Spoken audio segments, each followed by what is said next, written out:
Hello and welcome. My name is Meepolis, they, she, he, and this is Literally Graphic. And today we are looking at Infinitum, an Afrofuturist Tale by Tim Fielder, published by Amistad, an imprint of HarperCollins, in 2021.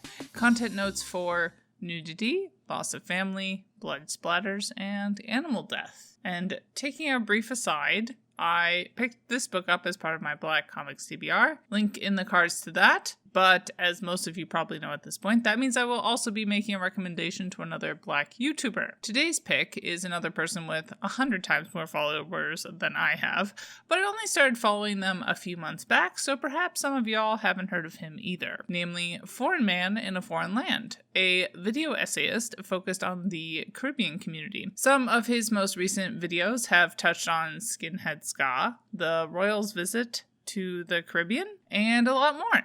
He also contributed a section to Jesse Gender's 5-hour video on sexuality in Star Trek. Definitely go like and subscribe. Circling back to the book at hand, looking at his website, Tim Fielder describes himself as, quote, an illustrator, concept designer, cartoonist, and animator born in Tupelo, Mississippi, and raised in Clarksdale, Mississippi. He has a lifelong love of visual Afrofuturism, pulp entertainment, and action films. He holds other Afrofuturists such as Samuel R. Delany, Octavia Butler, Pedro Bell, and Overton Lloyd as major influences.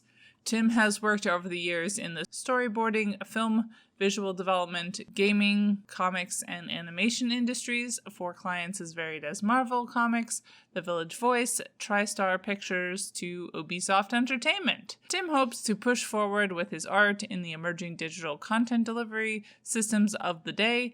Diesel Funk Studios is a multimedia company that specializes in narrative stories told in sequential, app, and virtual formats. We strive to move the form forward in traditional and emerging markets. The artist makes his home with his wife and empty nest in the rapidly gentrified neighborhood of Harlem. End quote. What keywords came to mind reading this? Immortality, conflict, resistance, romance, adventure, history, future, politics, technology, and colonizing space. The synopsis off of Goodreads is, quote, Afrofuturism, a cultural movement that began in the early 20th century as an escape from racial hostility, economic turmoil, and aggressive policing in Black communities, is enjoying a renaissance witnessed by the record-breaking success of creative projects, including the acclaimed award-winning film Black Panther, Janelle Monae's hit album Dirty Computer, Jordan Peele's provocative feature Get Out, Octavia Butler's famed science fiction novel Kindred, and Solange Knowles' sundial headdress. Now comes Tim Fielder's compelling, beautifully rendered graphic novel, Infinitum. In Infinitum, King AjA Oba and Queen Lewa are revered across the African continent for their impressive political and military skills, yet the future of their kingdom is in jeopardy, for the royal couple do not have an heir of their own. When the king kidnaps his son, born to a concubine, Obinrin, she curses AjA with the gift of immortality. After enjoying long, wonderful lives, both Queen Lewa and the Crown Prince die naturally, leaving the ageless, bereaved King AjA heartbroken and alone. Taking advantage of AjA's vulnerability, enemy nations rise to power and kill the king. Or so they think. King AjA Oba survives the fatal attack, finally realizing the bitter fruit of Obinrin's curse. For decades, the immortal AjA wanders the world, mourning his lost subjects and searching for a new kingdom. His journey leads him across time, allowing him to witness the transatlantic slave trade, the New World, and the American Civil Rights Movement. The expansion of global technology brings about intergalactic travel, first contact with an alien species, and conflicts within and ultimately outside the known universe. Thrust into these seminal events, AjA, now known by many as John, faces harrowing decisions that will determine mankind's physical and spiritual trajectory. In 260 stunningly emotionally evocative full-color images, Infinitum presents a unique cosmic experience addressing pressing issues of racism, classism, gender inequality, the encroachment of technology, and the spiritual cost of war, while exposing the history behind ancient mysteries, including Olmec, heads, and maroon societies. End quote. So, to nitpick a little bit, this is one of those is it a graphic novel situations. As someone who reads picture books, This feels a lot like an adult picture book, but that's not a real thing right now. So I understand why it's called a graphic novel. Story and political nitpicks, I will note, are overpopulation is basically blamed for catastrophic climate change, with catastrophic climate change only described and not mentioned by name. Side note, overpopulation is not actually a thing.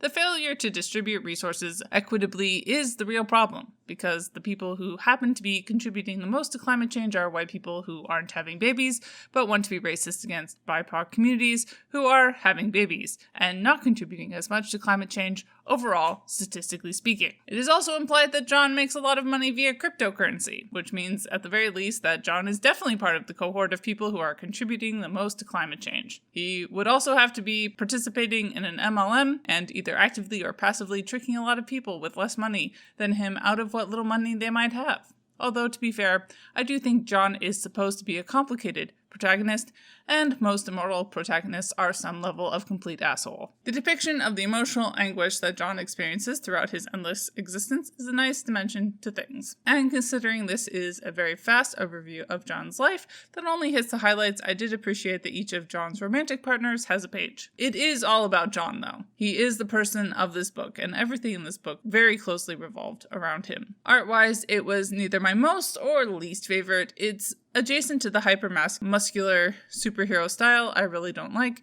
but more painterly. 99% of women have hourglass figures. Not terribly surprising, gender is very binary on one note. Sexuality saw a little bit more diversity, and one of John's romantic partners is a man. That was nice. As an Afrofuturist text, race and being black is fairly central to the story being told. As you may have already parsed, a story about an immortal king who invests and outlives the universe is not super class conscious. As a superhero-style comic thing, it's also not very surprising that everyone is super able-bodied. John certainly gets knocked down a few times, and even loses a leg, but in order to foreshadow the end, he grows a new leg automatically. To conclude, with some interesting and or pretty parts, and then my nitpicks, I feel like the book really evened out to a good level for my own personal enjoyment, which means 3 stars. Obviously, check it out if this sounds the least bit interesting. A lot of people have really enjoyed it. Bye y'all, keep reading and organized to end capitalist oppression. And as always, Literally Graphic is created on land that should be given back to the traditional landholders, which in this case is, to my knowledge, the Mississaugas of the Credit First Nation, non-Anishinaabe people, the Haudenosaunee Confederacy, and the Huron-Wendat Nation.